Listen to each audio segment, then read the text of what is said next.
D'après le dictionnaire Larousse, le patriotisme est défini comme un attachement sentimental à sa patrie, se manifestant par la volonté de la défendre et de la promouvoir. Si cet engagement est fondamental au développement d'une nation, est-il pour autant gage de la réussite d'un événement tel que le dialogue national?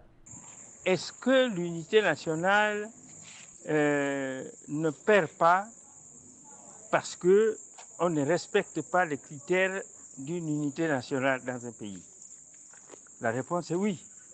Parce que quand on met en place le pacte républicain, le respect des règles et des principes constitutionnels, lorsque ces règles et ces principes ne sont pas respectés, on met à mal le vivre ensemble. Selon Augustin Moussavouking, ce politicien gabonais, témoin de la mise en place de différents régimes, depuis feu Omar Bongo jusqu'à celui de la transition avec Brice Clotaire Oligui Nguema, la réussite de cette grande messe repose sur la mise en place des institutions de nécessité. Par exemple, la Cour constitutionnelle ne doit plus s'occuper des élections, ni en amont, ni en aval, parce que c'est la Cour constitutionnelle qui a toujours proclamé des résultats tronqués, des faux résultats.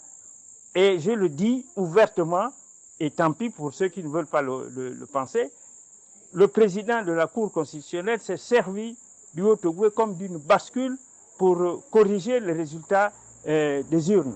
Et ça, devant tous ceux-là qui convoquent la réunion aujourd'hui. L'ouverture des travaux de cette consultation de toutes les forces vives de la nation marque donc un tournant décisif de l'histoire du Gabon, pourvu que les 38 000 contributions recueillies en amont soient toutes considérées pour une meilleure représentativité des Gabonais des 9 provinces.